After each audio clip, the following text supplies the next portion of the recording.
Hey guys, Professor Bill, Comic Book University, and Wonder Woman issue number 83. I'm pretty much going to buy anything that has silencer on it, so if I wasn't already a Wonder Woman fan, I'd still be getting this book. Just saying, she's probably going to be in the next issue too. It's what it looks like, but you never know with the way the book is written right now.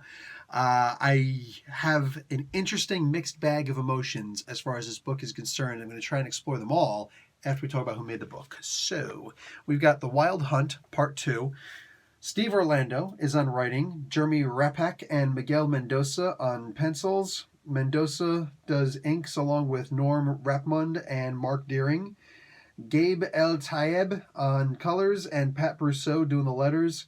Let's see, V. Ken Marion and Sandu Floria and Hi-Fi doing the cover art, and Jenny Frison still killing it with them Wonder Woman variant cover art. So Wonder Woman was created by William Moulton Morrison and H.G. Peter. Okay, so this was a comic story that involved the cheetah taking all of Wonder Woman's stuff again and fighting her.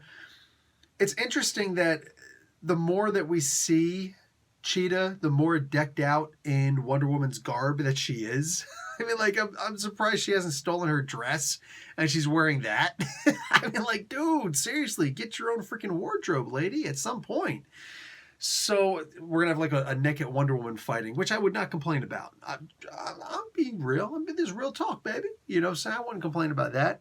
But all that being said, she's got a new shield and stuff. Like, I don't know if they actually pointed out, like, this book has been delayed massively. There's been a couple of, I don't know about massively, but there's been a couple of delays on this book. So I actually forgot what the shield is, if they even mentioned it at all. I don't remember what the shield is. Like, what is going on here?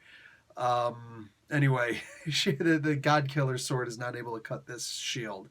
Interesting, and yet somehow it also still cuts the shield. Which is like, dude, what? Make up your freaking mind. Wonder Woman steals the God Killer sword. Cheetah gets it back. There's a really great use of the invisible plane in this, which really made me smile big, like ear to ear and a little bit beyond. I like the way that it was used, like used offensively. Nice. Good freaking job. The way that there was a lot of fighting in here, the idea that Cheetah's trying to be Wonder Woman, trying to be like Wonder Woman, but at the same time trying to honor Wonder Woman in the way that she's fighting her, what she's fighting for. See, she points out how Wonder Woman saved Cheetah, Barbara Minerva, from her god.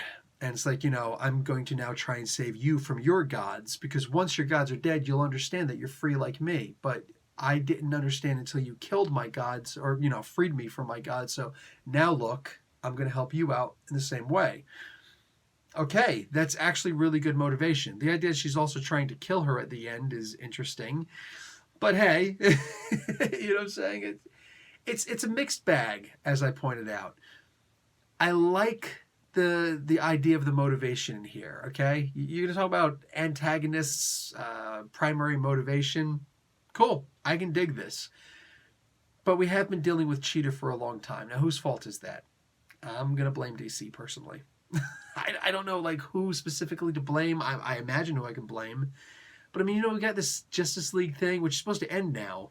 This Justice League, you're the villain thing that's going on. I'm going to call it nonsense because I'm just not a fan of it at all. There's been some fun moments in the Justice League book, but a lot of other books have been suffering big time because of it. And Wonder Woman is one of them. I don't like the idea that, I mean, it should be a cool idea that Wonder Woman is fighting Cheetah, one of her most steadfast enemies, for not just how many arcs now, but how many runs. I mean, one writer quit, another writer comes in, and Wonder Woman's still fighting the exact same character. Like, she ain't got no other villains out there. It's just Barbara Ann. Wow. Barbara Ann. Okay, let's ignore that. So that's you'd figure that's ballsy, but the problem is, I don't believe that anybody's got a choice in this. I'm pretty sure, like, I know Orlando's writing well enough that I know that he would wrap this nonsense up quick. Also, the idea, like, when one writer leaves, when has it become mandatory for the other writer to pick up exactly where they left off? Donny Cates chose to take up what he took up from Jason Aaron's run. He chose to do that. He didn't have to. He could have said, "No, I need the character to go back to norm. Put the figure back because I don't like that." And for the best of my understanding, the way that Marvel works, the way that DC works, it's like, yeah, that's what you got to do. You got to return the character to the way you found him. So in this particular case, we got a writer who quit for whatever reason. Why she quit, she chose to quit. She's like, I'm done. I'm done writing Wonder Woman. I'm probably done with DC as a whole. Bye. And she's going off to do her own thing now. Orlando takes up the pay and literally takes up the slack right where it was dropped. He picks it right up off the floor and it's like, oh, I'm still right there. And he's still going on with the storyline. I don't see why he feels the need to finish it. And plus, the way he's finishing it, it's not a big deal. He could have finished this in one lousy storyline. Or excuse me, you don't even need a whole story arc. One lousy issue, he could have finished this, but he didn't. He chose to keep this going. Why? I think it's because of the Year of the Villain thing. And mind you, I'm not an insider. I'm speculating. I'm guessing at this. And I don't like it. Like, what a way to freaking hamstring a writer, I miss those days, man. I miss those days when you could just have writers writing what they want to write because that's what they want to write because you trust them to write. And you don't sit there and say, okay, I trust you to do what I tell you to do. This book right now is being run by the editors. There's lots of times in comic book history where, like in the beginning of Marvel Comics, it was run by the artist. All right, the writer still wrote the words and dictated a good portion of the story, but most of the story was dictated by the artist. Then it came to the point where the writers were in charge. And then when Marvel started to fail, that was when the editors were taking charge. Look what's happening here. You have to make Cheetah the villain until we're finished with this Year of the Villain thing. Because same thing with Hawkman and the Sky Tyrant. Same thing with freaking whatever, man. And that's just painful to hear. Like, nobody wants that. Nobody called for that. Nobody asked for that. DC just decided, hey, and I mean, Superman doesn't have to do with that. Batman doesn't have to do with that. None of the Batman books, none of the, Superman books. Superman books never even touched the Year of the Villain. That never even came close to the Year of the Villain, right? I don't think it did. But I know the Batman books, the Detective Comic book, yeah, that was Year of the Villain for like a lousy week. I was like, we moving on. Bye. The Flash, Captain Cold, whatever. But I mean, Tom King was able to ignore the Year of the Villain for the most part. It's like, oh, yeah, sure, Bane. I was already doing the Bane City of Villain thing, so bang, whatever. Yeah, I'll have Lex show up and be like, hey, hi, let's have a conversation with somebody. And who the hell cares, right?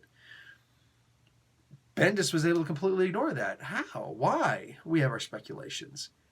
Why can't Orlando also ignore that? Why couldn't Wilson ignore that? Because right now you've got an editor-driven book, and it shows. Because as fun as this battle was, it just felt so forced. It didn't feel natural at all. Even having... I don't actually like the idea that Silencer was in this book, because it made me want to buy the book when I was thinking, I'll just come back when this Year of the Villain thing is over. You don't have to have it say Year of the Villain on it to be Year of the Villain. And this is clearly Year of the Villain. So I don't like that. I don't like the way that she was used. The way that she fought, the way that she thought and used her environment and the new ways that she used her powers. Oh, I enjoyed Silencer in that. But she shows up. Here's a covert ops assassin. She's like, my name is Honor Guest, and I'm doing such and such. It's like, what the hell are you doing, stupid woman? What are you doing telling people your name? And then Wonder Woman remembers it, and she calls her later on by it. Honor Guest, if you say such and such. And then, like, the way she's using her powers is cool, but Wonder Woman's a total dope in this. She knows that Honor Guest, Silencer, is going around trying to kill Barbara Ann. She's trying to murder her with guns. So she's like, you need to stop, you need to stop, you need to stop. Oh, hey, she just got on that ship. I need you to throw me on the ship, and don't tell anybody that you threw me on the ship. Okay, well, they do call me the Queen of the Truthful. And then immediately she's got to fly up there really quick, rescue this kid, and stop Honor Guest from shooting Barbara again because she's trying to blow her up and stuff like that. And it's like, dude, why did you even throw her on the ship in the first place? You know what she's all about. Oh, you can't get on the ship? Good, stay here. Go home to your family. Don't be a nuisance. But no, she throws her right. Oh, why? Why?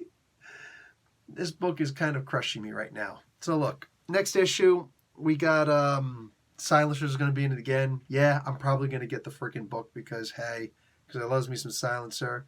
But there's also just as high a chance that I'm not going to get the book, and I'm just going to stay off of this until I feel that Orlando is able to just do his own thing again. If Silencer wasn't in this book, like I said, I would not have gotten this book. I simply would not have. But I had to know how Orlando was going to play this, you know? Frickin' A. Frickin' A. It's like a cute little sales tactic. Try and get somebody to buy the book. Look, the book's got to get better. And the only way the book's going to get better is for the writer to kick those freaking editors right out the damn room. It's like, dude, you get to see the book when I'm finished. You don't get to tell me what the book's going to be before I start.